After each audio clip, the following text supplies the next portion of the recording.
Buenas noches. El tema sobre el que voy a exponer son los programas de reforzamiento. Antes de comenzar, voy a hacer una breve muestra de los temas que van a ser abordados en esta exposición. Primero se va a hacer una definición superficial y básica acerca de los programas de reforzamiento y sus características, para luego pasar a un análisis más específico de los distintos programas, como el de razón fija, el de razón variable, el intervalo fijo y por último el intervalo variable. Además de eso, después se va a hacer el cierre de esta exposición. ¿Qué es un programa de reforzamiento? Tenemos que considerar que corresponden a condicionamientos de tipo operante. Y en estos programas los reforzamientos son reglas que se aplican en un momento y forma específica, con el objetivo de que la conducta que se desea que se perpetúe en el tiempo sea reforzada cada vez que se presenta. Hay dos tipos de genéricos de reforzamiento. Tenemos los reforzamientos de tipo continuo y los de tipo parcial. En el primero, lo que se hace es reforzar la conducta cada vez que se presenta por un número específico de respuestas. En el segundo, no hay un número específico de respuestas por las cuales se va a reforzar, por lo tanto el individuo no sabe en qué momento va a ser reforzado.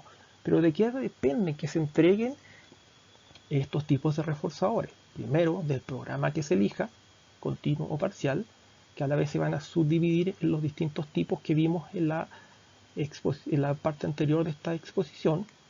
Y lo que se hace es entregar un reforzador que puede tener o variar de acuerdo a ciertos factores, como el número de respuestas que estamos esperando que el sujeto emita, el paso del tiempo y otros elementos que se van a ir analizando posteriormente. El primer programa que vamos a observar es el programa de razón fija. Cuando hablamos de razón, nos estamos refiriendo a que el reforzamiento solo va a depender de la respuesta que el sujeto emita. En un programa de razón fija estamos hablando entonces de un número específico de respuestas y de acuerdo a la cantidad de respuestas que el sujeto da, nosotros vamos a reforzar esa conducta con el objetivo de que se perpetúe.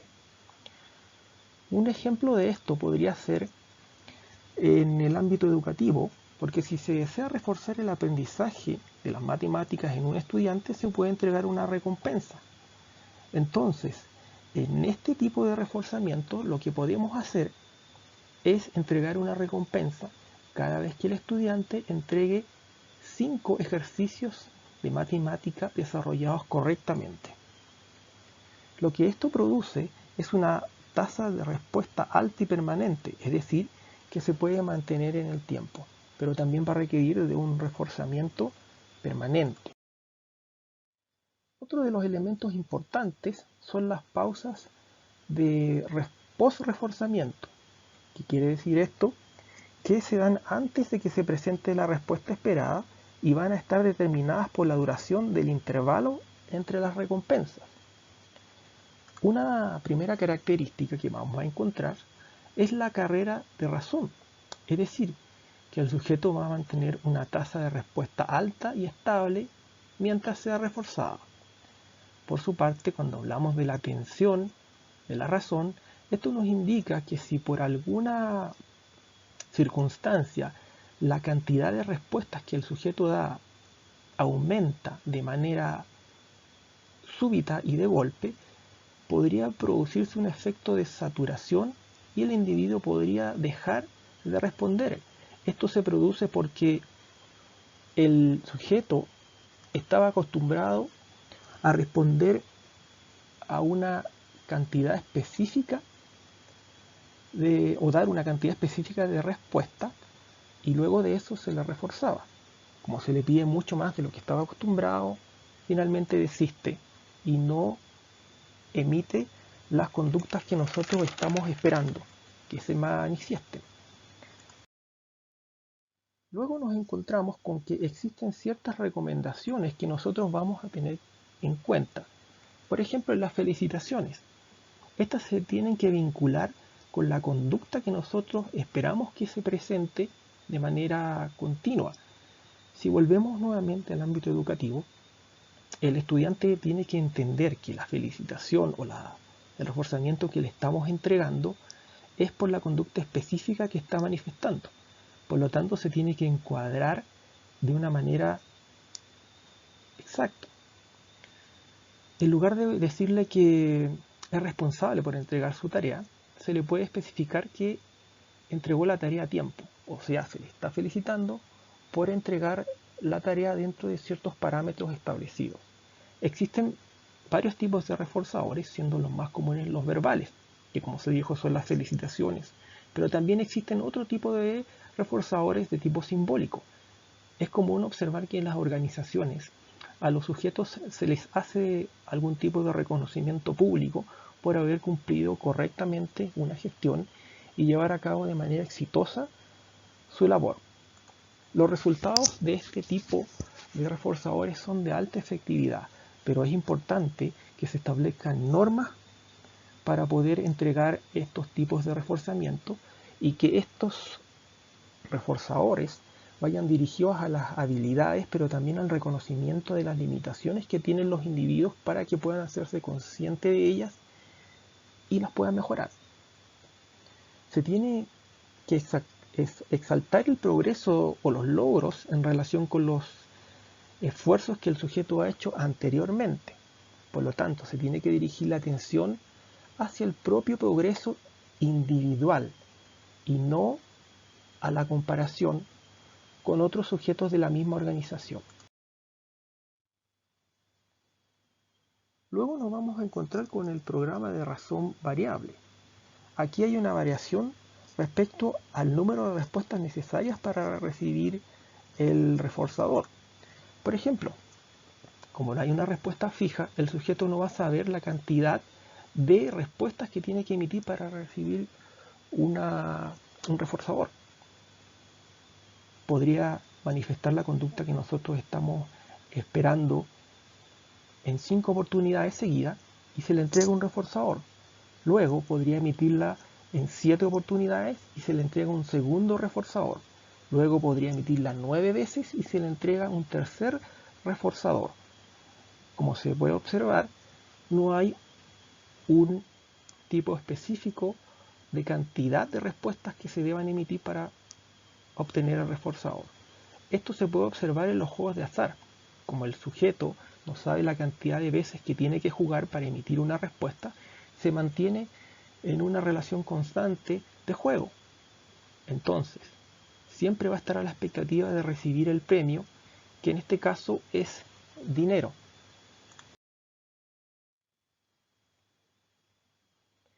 El programa de intervalo fijo nos va a indicar que la respuesta obedece al tiempo que pasa entre dos reforzamientos. Va a ser siempre el mismo.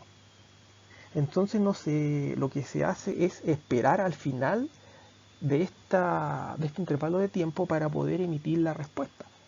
Lo que se hace en el intervalo fijo entonces es recompensar al sujeto por responder una vez que ha transcurrido un periodo determinado de tiempo. Es decir, la respuesta está disponible por 5 segundos y cada 5 segundos, si se responde correctamente, se da un premio. Esto se puede observar en los entrenamientos caninos, donde se espera que el animal mantenga una conducta pasiva por un periodo de tiempo y después manifieste una conducta y se le va a entregar un tipo de reforzador. Tenemos que considerar ciertos elementos dentro de la tasa de respuesta del intervalo fijo.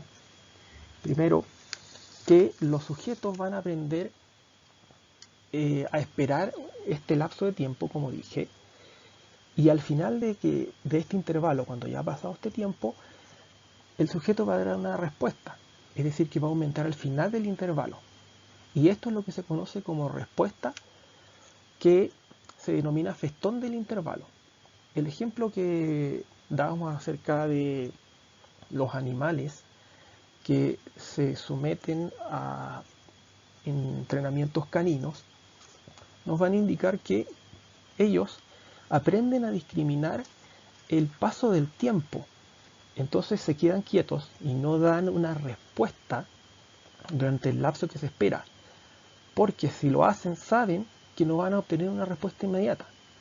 Entonces comienzan a responder solo cuando anticipan la siguiente recompensa, y eso produce que se acelere al final del intervalo la respuesta. Como dijimos, esto se conoce como el festón del intervalo. Por último nos encontramos con el programa de intervalo variable. Aquí lo que ocurre que es un programa en que los intervalos entre los reforzadores van a variar casi al azar. O sea, no hay un reforzador específico o un número específico de respuestas que se espera que el individuo dé. Entonces los intervalos se definen por el tiempo medio transcurrido entre el reforzamiento sucesivo. Aquí la aplicación que podemos observar es que el sujeto tiene que realizar la respuesta para obtener el reforzador durante los periodos de tiempo que son muy variables. Un ejemplo de esto es que si nosotros deseamos obtener una respuesta, vamos a verificar de manera o repetidamente el correo electrónico mientras estamos utilizando el Internet. Pero cabe preguntarse cuál de estos programas tiene la tasa de respuesta más exitosa. Sin duda, el programa de razón variable. Son efectivos porque, como mencioné, no se sabe el número de respuestas que se tiene que dar. Entonces, si volvemos al ejemplo de las máquinas tragamonedas, el sujeto siempre va a estar a la expectativa de recibir una recompensa y por eso se va a mantener jugando una cantidad de veces sin que reciba una respuesta. En esta tabla comparativa podemos observar el tipo de programa, el desempeño que se consigue con ese programa y un ejemplo. En los intervalos fijos, el desempeño es promedio, que quiere decir que el sujeto va a manifestar una cantidad específica de respuestas y de acuerdo a un determinado tiempo va a recibir un cheque. El cheque mensual que nosotros recibimos o la remuneración mensual que recibimos por ejecutar un trabajo en un mes de trabajo. El programa de razón fija tiene un desempeño bastante alto y es estable en el tiempo. Esto se puede observar en los sujetos que trabajan por bonos. En las mineras se observa que los sujetos que realizan actividades en las que tienen que conseguir una meta van a trabajar a destajo, es decir, no considerando el tiempo, sino la cantidad de trabajo que tienen que hacer para obtener un premio, que en este caso podría ser un bono. Y los intervalos variables son medianamente altos y estables. Una felicitación ocasional por una respuesta que sea satisfactoria a lo que se está buscando puede hacer que el individuo tenga un tipo de refuerzo de manera ocasional. Por último, tenemos el programa de razón variable, en donde el desempeño es muy alto, porque si tomamos el ejemplo de un individuo que realiza una actividad y donde la supervisión le realiza análisis de la calidad de su trabajo, pero de manera ocasional, y además le entrega felicitaciones, el sujeto siempre va a estar esperando las felicitaciones, pero no sabe el momento exacto en el que va a ser verificada su efectividad laboral. Entonces lo que hace es mantener la conducta en el tiempo hasta que se le felicite. Como dije, no se sabe la cantidad de verificaciones sobre la calidad de su trabajo que se va a hacer. Bueno, eso es todo lo que corresponde a la exposición sobre los programas de reforzamiento. Esta exposición corresponde a la Cátedra de Psicología del Aprendizaje. Muchas gracias.